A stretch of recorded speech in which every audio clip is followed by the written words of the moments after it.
Hello, everyone. This is Brother Benson this evening, and I'm joined with one of our sister. I told you today we are going to start with our diaspora episode. Let me take this opportunity to give her so that she can say a word of hi to our viewers who will be watching and those who will be joining us now. Hi Hello. guys. Hello. Thank you, Brother Benson, for having me. Mm. And my name is Vivian Akinyi, and I'm joining you guys live from United States of America in New York, New York. Mm. And it's a privilege to be here and to actually join Brother Benson, who is also a Jalua like me. So I know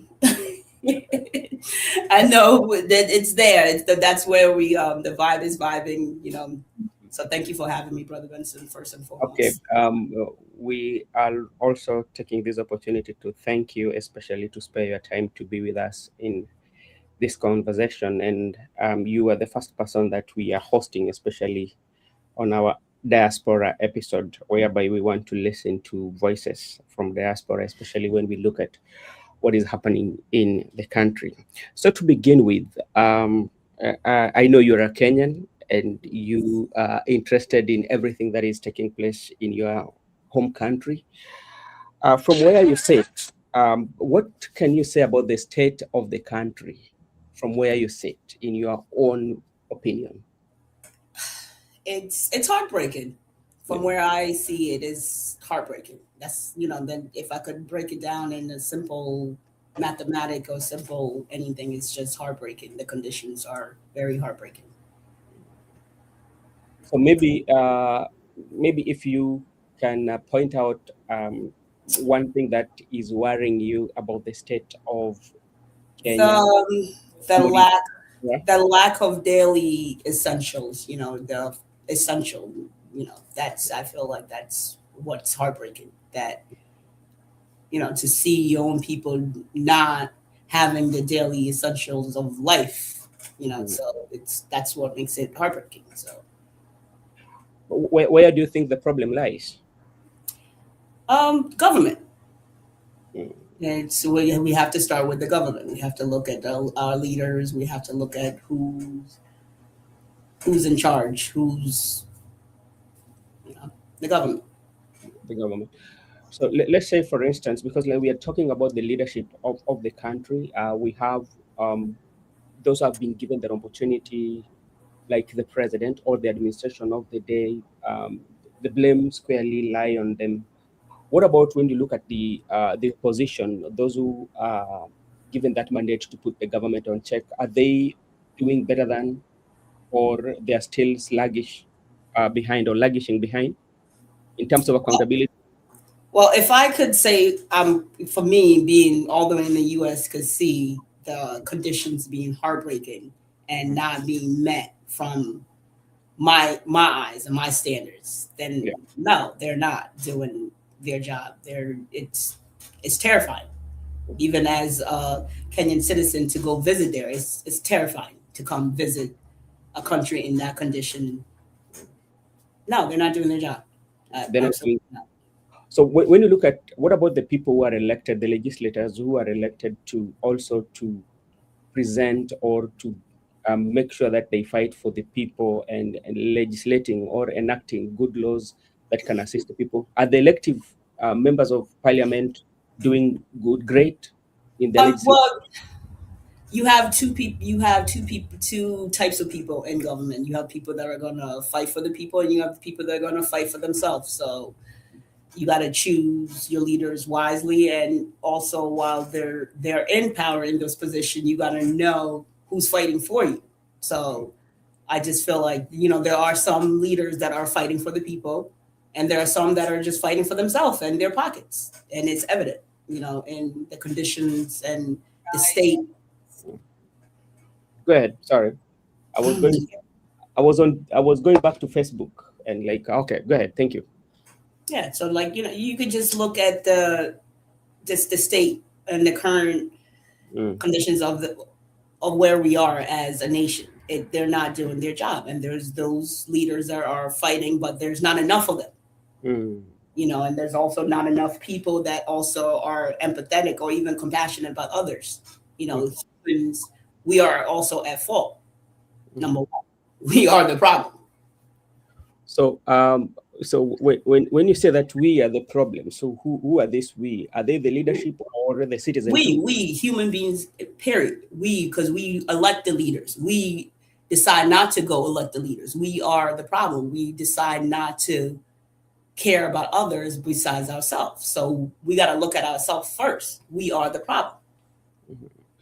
When you look at, because like you're somebody who lives abroad, like you're in diaspora in United States of America, when you compare how system works and how Kenyan system, you compare the two systems, where do you feel there's a gap, especially when you look at that's a huge gap. That's a big gap. I mean, I am honored and it's a privilege to live here and to come even to see the system in Kenya is completely backward and slow. I cannot even tell you something that takes maybe 30 minutes takes 6 hours there, and it's absolutely frustrating. So it's a huge gap. And it's a huge gap. But there are some there are Kenyans, especially some of our leaders who have always traveled to the United States and they've come for benchmarking. And when they go back home, they don't put what they've learned, especially. Yes, they don't implement what they learn. They don't implement. They're not innovative. They even come see. They say they were educated in other countries, but they don't go implement what they saw. And that is the problem. They lack innovation. So the problem is with the leadership. Yes, government, the leadership. We lack leaders that are able to implement the education that they so-called say they mastered or went to school for. You have to implement what you went to school for. Apply it then.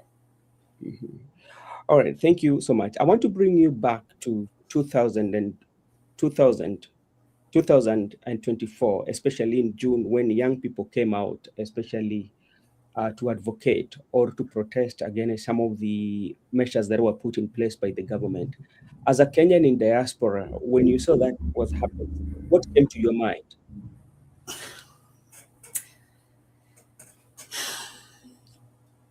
There's a lot of things on my mind, but what exactly is your question? Because maybe I'm not.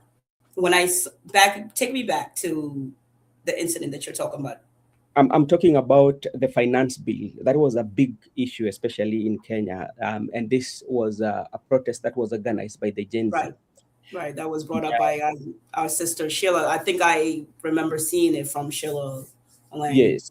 And they had that protest. Then the president had to dissolve his cabinet. Again, the Right Honorable had to come, brought into the broad-based government, and is now where we are. If you followed it keenly as a Kenyan in diaspora, when those were happening, even the killings that took place during those times, what came to your mind when you look at your country? What immediately came to my mind, it's time for us to rise. It's time for a change immediately. That's what my immediate, and I salute and shout out to the people that are standing out boldly and, are fighting for that change and, are on the front lines doing what they are supposed to be doing and fighting for that change. All right. Okay. And I know you follow the politics of Kenya. Before the death of the Right Honorable Prime Minister Raila Amolo Odinga, there was this what we call the broad-based government that we still have until today. If you do your assessment, because you are somebody living in diaspora and following on the news that is taking place in Kenya, is there anything that you can point out that the broad-based government has achieved, especially since the time it was the memorandum was signed to date, as somebody who is outside the country? First of all, you might have to this term broad-based that you guys use. I laugh at it. I laugh at it. I I laugh at this term all the time. You know, you educate me a little bit on what specifically do you guys mean. So let me give you to you in a context of Kenyan context. Broad-based is when the right honorable, the late honorable Prime Minister Raila Amolo Odinga and President William Ruto came into agreement. There are some people or some individuals, or we call them experts, were proposed to work in the government. So the broad-based means now the government of President William Ruto under the party of UDA and the ODM party, they sign an agreement, especially working on some 10-point agenda. And now they say that now it is a broad-based government. It is a government that has included ODM, and they agreed on some of the things that they were going to do for the Kenyan people. So, as somebody who has a family is in Kenya, and also you live abroad, so maybe when you're having those conversations with your family members, are there some of the things that they're pointing out that okay, these are what has happened, changes that we've seen ever since this took place? Well, thank you for that little bit of a enlightenment on what I thought were exactly what you said, but I just wanted to. Now I have to confirm because what you guys are funny, man. So yeah, I do get calls, and no, there's still no jobs. Number one, job opportunities. Absolutely. So there's even if you want to make it a broad base government, as you say, including there is no inclusion. There is no, from what I see, there's only one tribe that have jobs, or there's no inclusion. There people lack jobs. So no, broad base, nothing. So broad-based has not really achieved much for Kenyans. No, But absolutely not. but when you're looking in the future, maybe do you see them achieving some of the challenges that you spoke about earlier? I think we just need to change the whole mentality. So maybe drop the whole broad base and just change the mentality completely. So who do you think who are going to change this? The youth, the Gen Zs will follow. So the youth, the old people that are in government currently, that were in government, they are completely delusional at this point, if you ask me. Okay, thank you. But do you think the youths understand what is at stake? I think so. I think we do. I think there's a lot of youth that are educated enough, that has the knowledge, the power, the assistant, the person, everything. Yes, there's enough of us out there. I know you have a very close tie with Sheila Olang, and because I'm coming from Migori, I've always advocated for some good reasons. Yes. When you're having conversation with her, especially on her leadership, especially because she's vying for women rep. Women rep, yes, absolutely. Yeah. When you're having conversation with her, what are some of the major conversation you are having in terms of leadership? Where is the gap that she's seeing in that county? Well, right now, as you know, Sheila is on the front line doing everything possible to bring women to the front. Her major passion is to empower women, as she is doing currently. So there's no conversation to be had. She's showing by action what she is going to do and is willing to do by action. And that is what's needed. Action. There's no talking, there's action. She's acting, doing exactly what she's supposed to be doing, what other people need to be doing. When we look at Sheila, and because there is this hostility, especially when it comes to campaigns, especially when it comes to gender issue, how do you see Sheila handling it, especially the violence? Very well, like the man, like the woman. She's handling it very well. Very well. Shout out to her. Very well. We're absolutely proud of her. Product of New York. Now let's come back to the youths of Kenya that you've spoken about, of rising up to the occasion and change the whole narrative and even the whole system. And what are some of the um, issues or some of the driving factors that they should look into? What can drive them so that they can rise up, so that they can bring in change that they want? I mean, well, money. I don't want to say because the love of money is the root to all evil. I don't want that to be, what drives people. Maybe that's a big enough motivation, but maybe that them not not wanting to be poor, not the lack, Mhm. not being in need. If that's not enough, I don't know what you need to drive you to stand up for a change. Just being tired of needing, But being but in need should be enough. but when you look at our politics, especially you look at the Kenyan politics, the narratives, the issue of tribe, the issue of voter bribery, the issue of violence. So how can the young people who feel like this is not something that we need, they can overcome this? What should be their roadmap, especially to overcome this violence, bribery, and all that? I mean, number one, I think people should remember that you're gonna meet your maker one day. You're gonna. When I mean maker, your creator, mean God. So when you talk about bribery, Mm-hmm. that monetary gain only lasts for a very short time. So there's nothing really that you can do to stop that. But if I could, shed some light, it would be one day you will meet your maker. Okay. So Okay. I've seen you. You are a fan of Edwin Sifuna. The same time, you are also somebody who is following up Winnie Odinga, political uh, view, because I've seen on your post. When somebody asks you maybe to say something about Edwin Sifuna, what would you say about Sifuna? I think Safuna deserves and should be our next president. What If do you what do you make you feel so that he should be the president?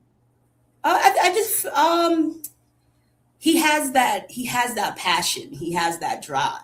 I Mm, could feel it all the way from here. He has that fire.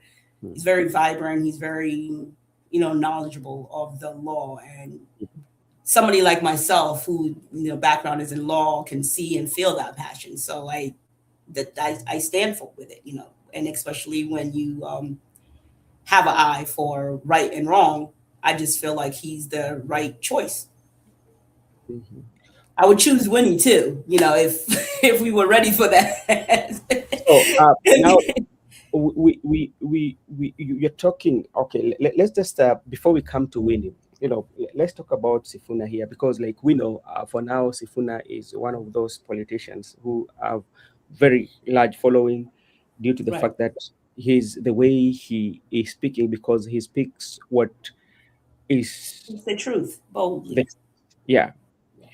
And do you think right now, from where you sit, that the community or the society or Kenyans at large understands that? I think a lot of us do. I think there's enough of us that do, and that's all it takes is that a large of us I see are behind him, Mm, and let everybody else catch that fire, because it only takes a matter of time till they so, catch that fire. mhm. Uh, So what can Synchronized. okay, so what can people in diaspora, especially you, like, who are in diaspora and identifying with somebody like Sifuna, what support can you give Sifuna, especially for those in diaspora, if to say the need be? I number one prayer prayer number one. It's huge, and Mm, just constant encouragement. mm. And whatever is needed. I think at this point we should all come together and support. But, but do you think, like those who are in diaspora, you can come up with the group, especially to support Absolutely, them? we did it for the leaders before. Why not? Absolutely. So maybe if the crew of Sifuna might be looking somebody to be their spokesperson or their point person. Hey, In, yeah, you can take. I'll step right on it. He's lucky. Where Yeah. he's lucky. He's Okay. lucky. All right. Now let's come to Winnie Odinga. We know Winnie Odinga is the last born of the Right Honorable Prime Minister, and is coming from Jaramogi's family. And the narrative of the politics of Kenya has always been shaped by that family. What do you admire about Winnie? Her strength, number one, her strength. You Mm. know, being a woman to be that strong, it takes a lot of. It's, I don't know how she does it because I would have threw 1,001 fits. Yeah, Uh, okay, but what drama. about when you look at his political point of view or his political uh, He or views? she. Are we Yeah. talking about Winnie? No, sorry, we're talking about Winnie. When you look at the Winnie's political view, do you align yourself with her political view, or Absolutely, absolutely. We are one of the same. That is my sister. Yes, we are one of the same. I absolutely agree with her 110%. Yes. so in a situation like right now, we know we have wrangles in ODM, and yesterday she kind of like joined the other group of ODM Linda Ground, which are not agreeing with Sifuna. How are you going to balance your political views amongst the two strong Well, candidates? she's there. She's Yeah. there, and she's there. She's on the ground. So you know, till I'm there, I have to just support her decisions. She's there. Mhm. Okay. So you will support her decision whether she breaks out from Sifuna's group, so you will tend to go with her and leave Sifuna on the other side. Absolutely. All right. Thank you so much for that. Now, share with us, especially the current issue, especially like somebody who is living in diaspora, and the experience alone in diaspora, because I know you came to diaspora when you were still very young. You growing up to where you are, how would you categorize, or what can you say about the diaspora life generally? It's been rough, and a lot of people think that America is the land of milk and honey. For Mhm. me, anyway, it hasn't been that. My milk and honey was back in Kenya, but Mm, that's that's here near that's spoiled milk or whatever they say. But mm, it's been rough for me, mm, and I can't wait to come back to where I belong. mm. So it's been rough. Yeah. Okay. But in terms of career wise, or and If you want, I mean, my background, I've been doing nothing but learning while I'm here. mhm, yeah. I've been doing nothing but learning. So I have a background in law, especially in immigration, family law, human services. Currently, I'm a job coach, job developer. So I could go on as far as qualifications and what I've learned being in the USA. I've learned a lot. Mhm. I learned So a lot. maybe the message for those who are especially from back home, who have different view of the diaspora life. I know they think it's living in America is tough. You have to work really hard. I know for me, for myself, when I came in the early 90s. And in the early 90s, there were rarely any Africans. So we were like a sprinkle. Mhm. It was tough. We had to fight for our rights to even be here because Yeah. we were there like, who are you people? We didn't belong. We weren't like the black people that were here. We were different.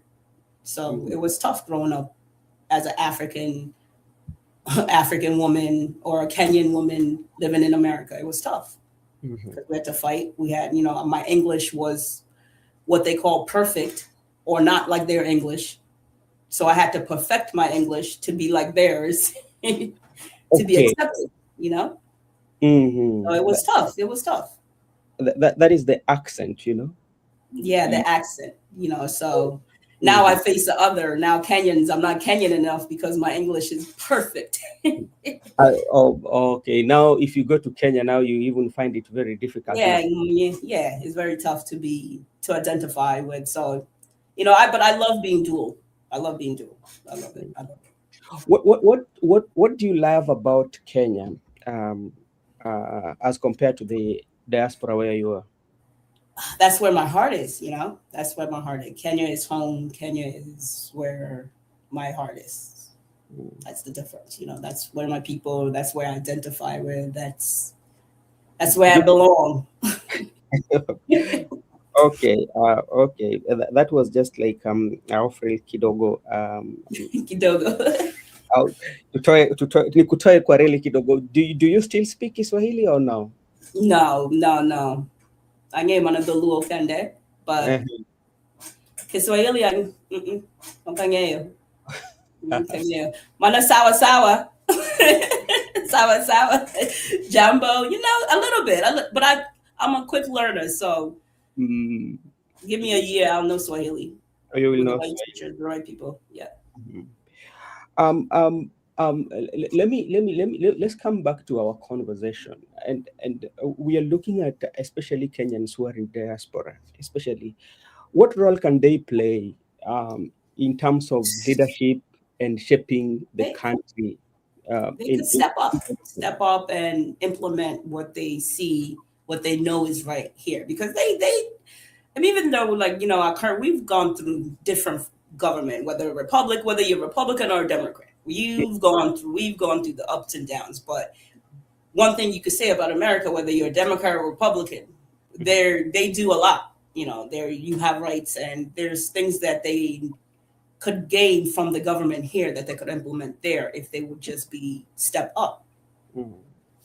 Yeah, so like because like we find that during election, like I know our election will be coming in few around 100 and something days. We will be going to our election, and majority of times, or most of the times, those who are going for those big offices, sometimes they do come to the United States to talk to the people in diaspora, and they want to tell them what they are going to do if elected. And majority of times, even the diasporans sometimes collect money for their campaigns. But you find that after them coming, maybe they are winning, there is no implementation. So in case one of them come to the diaspora, what can the diaspora tell them to do something differently than the previous leaders who have come to seek for their support have been doing? What different can they do, or can they make? Well, I'm going to speak for myself. I'm not telling anybody anything. I'm just going to come and actually try to make the change Mm. myself. So I'm not telling any leader to do anything. I'm just going to act on my own and make that change. So from where I sit, this is what I understand. You want to make that change by going back to Kenya. Absolutely. Absolutely. So, maybe for just in brief, if it happens, especially when you go back to Inshallah, Kenya, yes. where where are you interested, especially in terms of leadership and kind of like Oh, making these well, changes? I gotta start from my own hometown. Mbita, Hmm. Lusinga, Suba. So that's where I would start. That's that's where I would come from. Rusinga, we have the Suba North, and you are at the Suba South, where Emilio Diambo comes from. Because Mbeta is in Suba South, Yes. Mbeta is in Suba North, I think. So Karoli is on the other side of Guati. Listen, I will get lost if we start talking. I would get lost. So if you I'm, want to I'm, talk about geography, south left, I'm like, yeah, what? I'm just giving you the I need mapping, a driver. especially when you come to Mbeta. Do you think your countrymen, especially, or your community, understands what it has takes, especially when you come with a very good idea on how to solve some of the challenges that they are going through without asking those big questions or tougher questions to you? Well, right now, I'm think we're the state of humans right now. You're dealing with the programmed and the non-programmed. So Hmm. it is tough to kind of get through some people because they are programmed to think one way. So, we gotta stay resilient and keep Mm. knocking, keep trying to drill it in their heads. Like gotta keep coaching, life coach. Gotta keep coaching the people to how to think better, think differently. Mm. Do you think you can coach them, and how long would it take you, since that is your profession, based on how you've been dealing? How long does it take human being to coach them and think differently? I think 90 days. 90 days should be, if you have the right coach. 90 days is a Mm. good, should be able to change, make a change. Like I'm a coach, so I like to tell my clients or anybody, individuals or anybody that I coach, you have 90 days. You got me for 90 days. After that, you're on Mm. your own. But I'm still here for support. You got to coach a little bit different and back up. But that intense coach, 90 days. So there's one of our viewer here is asking you this. This is from Judith. During campaigns, do you guys get the campaign money, those in diaspora, especially maybe if you're in diaspora and you're campaigning, do you get those monies? What do you mean, do we get those monies?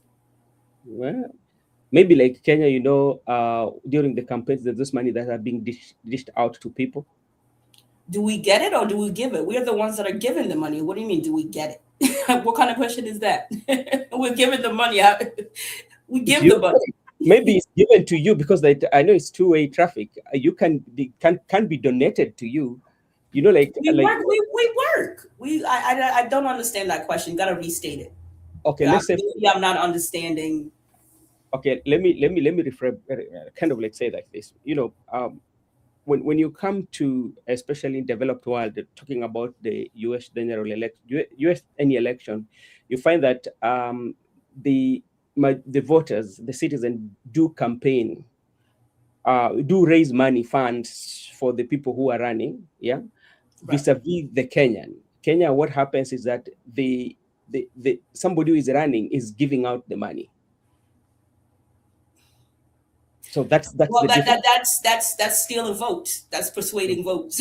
Mm-hmm. If you are running and you're Mm-hmm. giving out money, and that is something that I saw the other day with Barbara Winter, that I'm like, I don't even know. I don't want to call any names, but Mm-hmm. as a campaign, no, you're not supposed to be giving out any money because that means you're persuading people.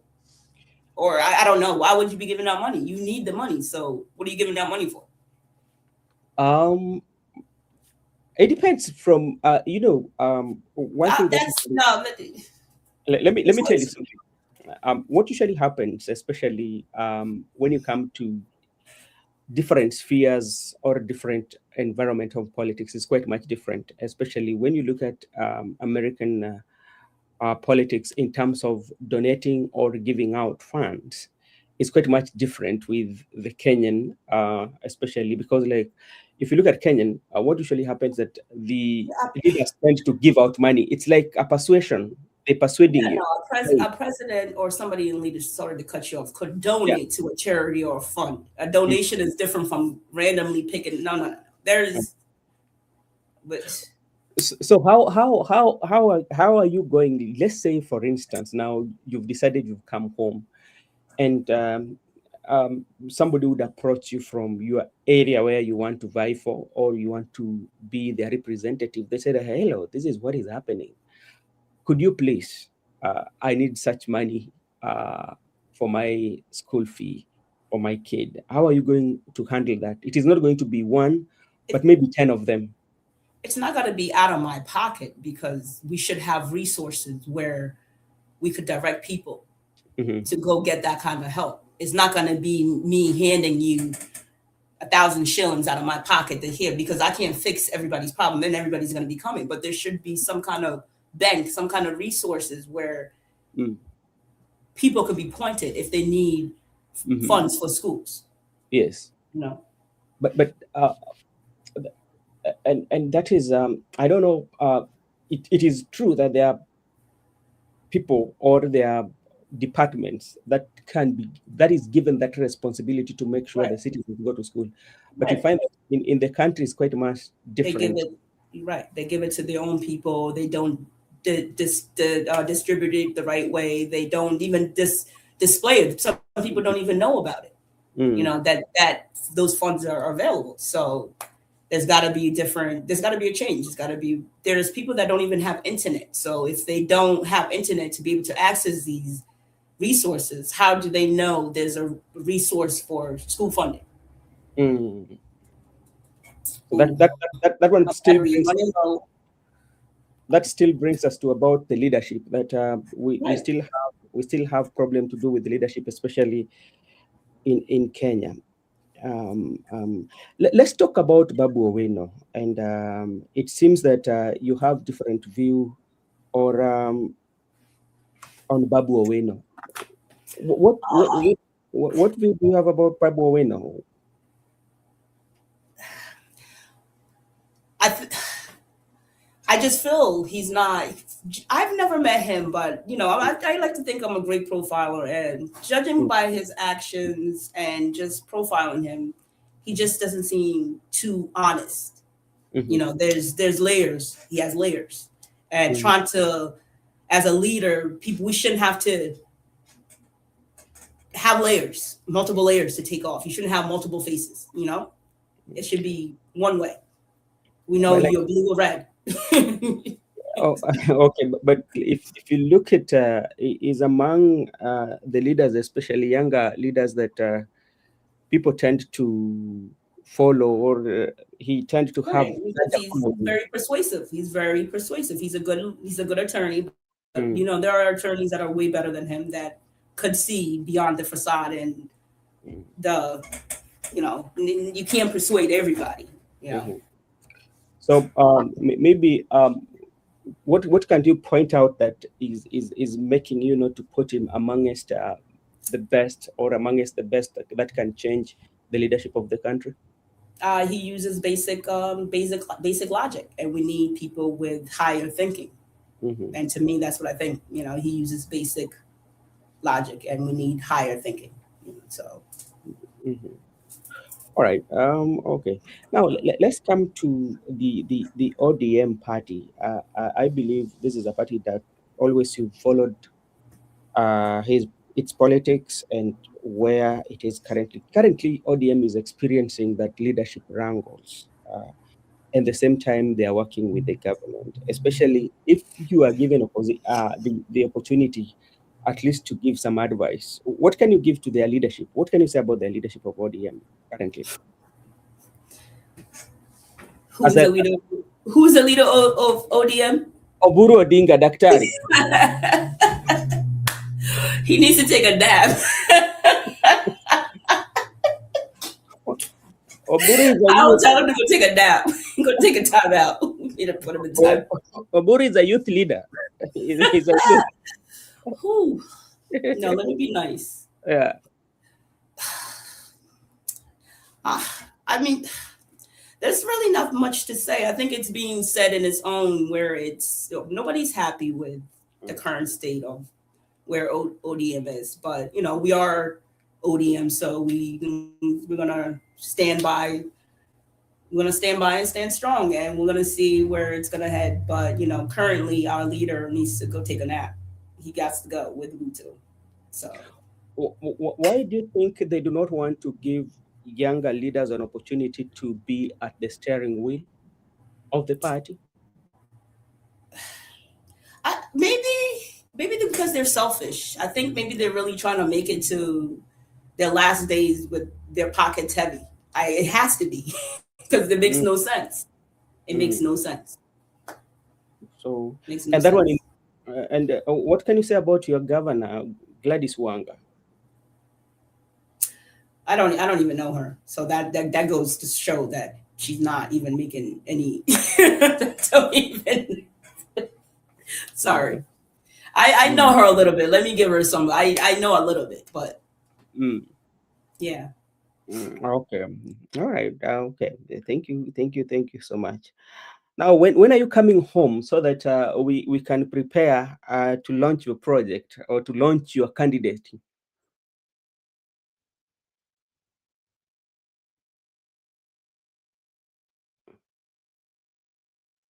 Okay, I lost you. Thank you very much, everyone who is watching. I think there's a problem coming from Aside, this is Brother Benson Media, and today we were having a conversation with one of the Kenyans in diaspora concerning what is taking place in the country and the view they have, the view they have, especially when it comes to leadership of the country.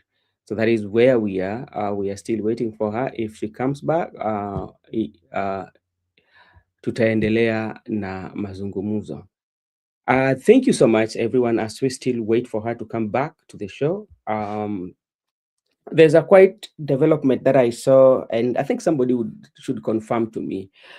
The commercial courts have given Tuju reprieve of his property. I saw it somewhere, and I don't know how true that is. And to stop the auction, that is would be a good thing for, if it happens, that one will be a good thing for Tuju, because this was one of those news that were not very good, especially if you see that your property of such worth is just going like that in a very questionable way. Linda Mwananchi have given out their timeline, especially on their timeline on where they are going to be.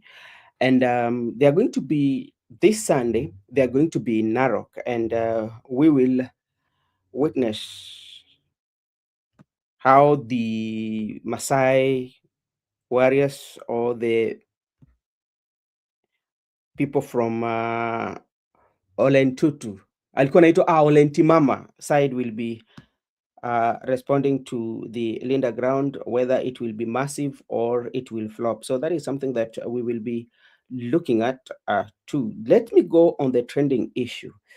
And one of the trending issue is here. Let me just read for you. And this is one. Ruto accuses Gachagua of impregnating and killing Nyeri blogger in 2019. Ruto claimed, this is the president, Ruto claimed Gachagua impregnated Maureen Gadhigia Kinyua, a popular Nyeri blogger, then killed her to cover up. She died in May 24, 2019, hit and run near Sagana Catholic Church, classified by the police show that. But one of the things that stand out also in that case, President William Ruto also during that time made a call, especially made a call, especially to the mama, the mother. There's a video showing President William Ruto making a call, condoling with the family. So the question is, if indeed it was true, so the legal action should be taken against Rigathi Gachagua. If they have evidence, that one should be taken to court, and Rigathi Gachagua should go and defend himself there. So that is also something that is trending here. Okay, let me see this. Msimamo. Okay, let me.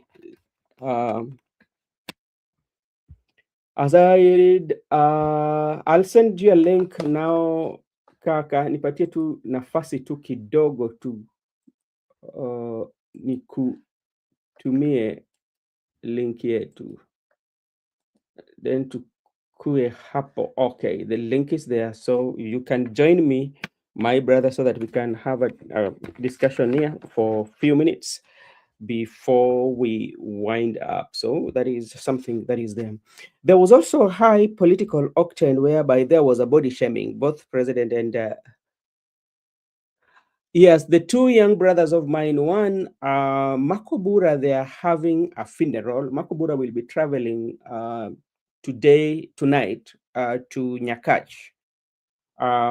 He has one of his relative who passed on the other day, and will be buried tomorrow. So Makobura will not be here. Miguda has been occupied during this week, but I know from next week Miguda will be here with us. So things will come back to normalcy here after the commitment. Another issue also here, a boda rider sues Busia governor for 100 million over alleged groin kick. I don't know whether you saw that. There was a time the governor of Busia, that was sometime last week, was distributing seedlings Then what happened? The guy was online. I don't know what happened. Then Otuoma, the governor, just decided to kick the guy. So the guy has gone to court and is demanding um, 100 million compensation. Yusuf Suleiman Hamisi filed the lawsuit on March 18th at Nairobi High Court, seeking damages for the March incident. That is March 6 incident at Bukri Market, where video shows Otuoma swinging his leg at him while saying, "You get out of there." Hamisi alleges severe pain, humiliation, fertility risk, denied medical reports, threats, and brief abductions, blaming violation of his constitutional rights to dignity and security. His lawyer calls it gross misconduct, warranting impeachment, with the petition also targeting police and other officials for investigating. Apology and protection. The court has set response dates for April. Mambo imeenda kotini. Hey, kaka barigani? Ndugu salama, nashukuru Mungu. Kidogo naona mafua amenibana hapa kidogo, leo nimeshinda mnyonge, lakini tunamshukuru Mungu, tuko hapa. Tulikuwa tunamsikia dada yangu hapo, mengine ananipita, maana uongenye huo. Wewe nikuulizaje? Wewe unasikia, ungepanua masikio. Gachagua anakuambia upanue masikio. Wewe uone Gachagua akipanua masikio pale kwa TV akiongelea maneno fulani? Yani sikiza ground. Unasema unasikiza ground. Uko shwari lakini? Nashukuru uko shwari. Okay, asante sana. Unajua, jana tulizungumzia mambo ya Winnie, kwamba Winnie mwenyewe amesaliti Sifuna, kwa watu wanasema hivyo, lakini watu wengine pia wako na mawazo tofauti na yale ambayo yanasemekana, na kuna tetesi kuwa kuanzia leo mpaka siku ile watu watakuwa naenda NDC, kuna mengi yatafanyika. Yeah? Na kuna ule mrengo wa Linda Ground, ni tetesi tu, ni kwamba wanazungumuza sana na Orengo arudi upande huu wengine, alafu Babu Owino na Sifuna wapigwe teke. Hayo ni tetesi ambayo iko sasa, ni jambo ambalo lipo. Sijui kama mambo kama haya umeisikia.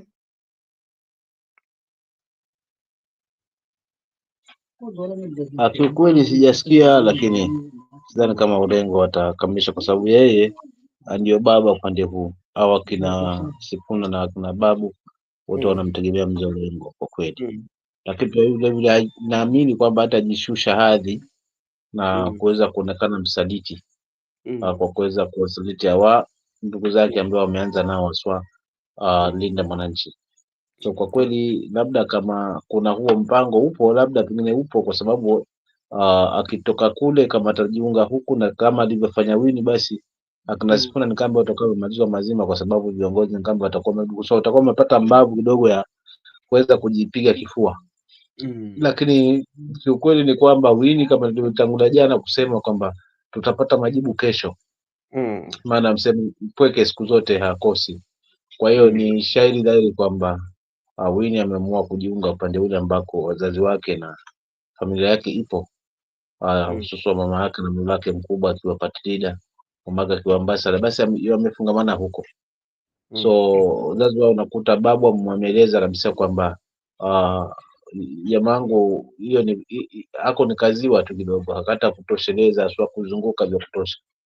Kwa hivyo tunakuwari dry aswa urudi aswa kwa bahari hapa, ambapo utajinasua aswa na kujinafasi na kujitanua. So it's like already yeye ashafanya maamuzi, na kwa kweli ndivyo alivyo. Kwa hiyo kama kuna tetesi kama hizi, sidhani kama mzee wetu Orengo ataweza kujishusha hadhi kiasi hicho, kimtazamo wangu. Lakini kama mipango ipo, hiyo sikatai, ipo kwa sababu tumemuona ile juzi tukazungumza kwa kidogo hapo kwamba alikuwa na timu ile ya Linda ground, akiwemo Somali na wengine haswa pande ule viongozi wengine. So it's like kuna hiyo mvutano hivyo hivyo kama tulivyoona ukimya wa Winnie, alafu mwisho wa siku ndo amezuka kuonyesha mahali yupo. So for real, ni mtazamo wangu. Okay, haya ndio sasa, kwa sababu mimi nataka kukuletea tu habari zenye zinachipuka leo. Kisii, sikia. Kisii Governor Simba Arati says the united opposition is misusing ex-exterior CS Fred Matiang'i, adding that the team already has a preferred candidate, Kalonzo Musyoka. He also alleges that it's Dr. Matiang'i who asked him to declare Rigathi Gachagua persona non grata in in Gusii region. He will reveal more when President William Ruto comes to Gusii next week. Hii ni ukweli ama hii tu ni siasa tu? Unajua na shida, si masikio yangu sikupata vizuri. Arati anasemaje aswa? Arati anasema kwamba ni Matiang'i mwenyewe alimwambia kwamba Gachagua asikanyage Gusiiland, na anangoja siku ile rais ya Kisii ndio atasema hayo maneno. Na sasa swali ambayo nataka kuuliza Simba Arati, kama yeye ni muungwana na kiongozi na anatetea ndugu yake hapa, ona kashifu yale maneno ambayo rais alitumia kwa Matiang'i.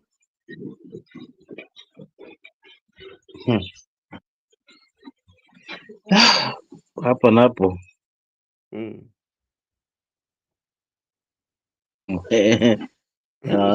sijapata hizi basi afuatilia zaidi kila amesema Arati. Arati leo alikuwa Kisii na alikuwa na watu wengi sana ambao walikuwa na pale lakini najua hayo ni siasa. Nadhani pia labda Arati ni kama ameingizwa baridi na hii mambo ya Matiang'i. Mbona asiambie tu watu kama rais hayuko? Mbona unangoja kusema kama rais anakuja? Kama alisema asitoe video watu waone, asiwe muoga. Arati yuko njia panda kwa kweli. Yaani kuyataka lakini vile pia anajikuta yuko peke yake, kwa sababu it's like Gusii yote imesimama na Matiang'i. So kiukweli yeye pia nguvu yake ilikuwa ni ODM, mzee ndo amemshikilia sana. Sasa hajui asimame kwa linda mwananchi wala asimame kwa linda ground, kwa sababu kila ilivyo, kama atasimama kwa linda ground, watu wake hawako kwa linda ground, wako kwa linda mwananchi. So hapa kuna kizungumkuta ambacho bila shaka hakimpi usingizi Arati. Okay. Unaona?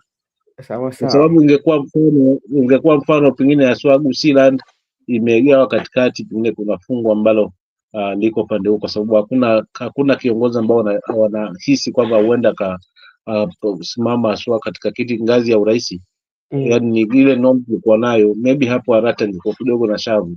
Lakini sasa hivi ana maswali kwa sababu already Wakisii wanaelewa fika kwamba kivyovyote vile piga huwa Matiang'i na huenda akasimama aswa kama mgombea urais aswa wa United Opposition. Na kama si Matiang'i basi labda pengine Kalonzo. So hii yote okay. Alright. Kakangu tunazungumzia tu kwa mtiani, tulimsikiza wenyewe aswa Matiang'i akisema na fulani. So it's like ni huko anataka kwa sababu nilimruga hapo mwanzo, yani hangeonyesha kabisa, angesimama pale alipokuwa anasimama tangu kwa mwananchi, lakini sasa kajimruga kiasi kwamba kwa upande huu na huku sasa hivi kuna mashiko vile, unaona. So labda katika hiyo hali naweza nikadiweka kaka Benson. Asante. Okay, kakangu, mi sina budi, itabidi nifunge kwa sababu kuna mahali ambao nataka pia niende ni pige shughuli kidogo. Leo pia unajua mimi kuna mahali niliitwa niende nifanye live streaming. Kuna jamaa Nigeria, jamaa anagonga 50 years, so amenialika nimfanyie live streaming kwa channel yake. Alikuwa nataka cameras na everything, so itabidi niende nikampatie ndio shughuli iendelee. Sawa sawa. Hata naona dada yangu ameingia hapa. Yeah.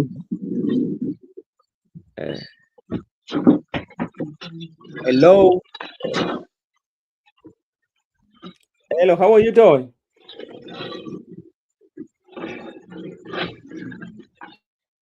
I kind of like, can you please on your mic, please?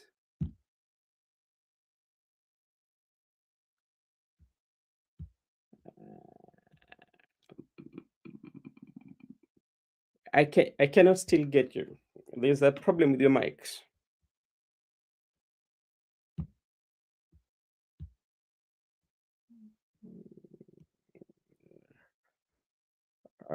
Bado sikupati. Your mics. Kaka, unanisikiza? Unanipata lakini? Uko sawa, nakupata, lakini langu simpati hapa.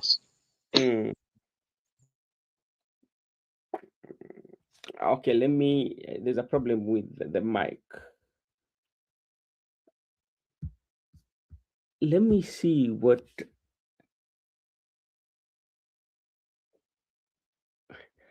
She showed, okay, this is what Maurice Mwangera. She saw the light. She couldn't follow the guy who's had no agenda, no reasonable for sensible issue based. His work is only to make noise and open his big mouth talking about nonsense and doing prong. Who is that? You're saying Sifuna? Pengine meba anazungumzia anajibu hili la Harati. Anajibu ya Harati. Anajibu ya Harati kwamba she saw the light, she couldn't follow the guy who's had no agenda. So kwa hapa for no agenda tayari hii si broad based government wala si ODM. No agenda hii ni ya UDA. Hilo la kwanza. A reasonable and sensible issue based hii pia still bado ni ya UDA. His work is all to make noise and open his big mouth talking nonsense and doing propaganda. Also, this belongs to UDA. It does not belong to ODM. This is not the stand of the original ODM. So Maurice, please kindly. Hapa. Haya, anyway, ni mtazamo wake tunauheshimu, lakini lazima tusimame kwenye kweli pia. Okay, asante sana Mr. Morris kwa maoni yako, tunaishukuru sana, na kesho pia tutakuwa hapa, utanena na sisi. Hello Vivian. Hello Vivian. Okay, there's a problem with your mic. Kuna shida kwa mic yake, and kaka, wacha nikushukuru sana. Najua kesho tutaingia, kesho itabidi tumeingia mapema kwa sababu kuna mambo mengi ambayo itabidi tunajadili, kwa sababu mrengo wa Linda Mwananchi itaandaa mkutano wa umma sambamba na Linda Ground, so mambo kutachemka siku hiyo. Okay, let me take tena siku moja hiyo yote itakuwa ni siku moja. Sasa tuone tutakuwaje, maana wote wameandaa the same day. Hello, can you hear me? Check your mic. I cannot hear you. All right, Kaka, thank you so much. Let's meet tomorrow as we discuss on this. Siski, sikupati, your mic. Can you check your mic?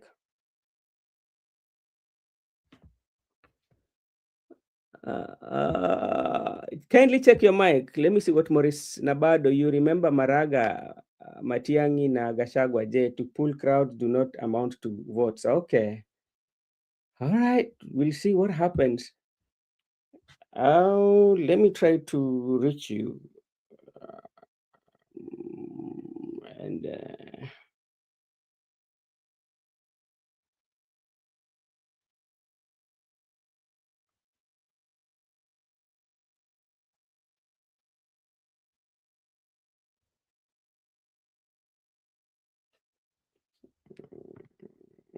I cannot get you. I cannot. All right. To everyone who joined us, now let me take this opportunity to thank you all, and we will meet you next time. I cannot sikupati.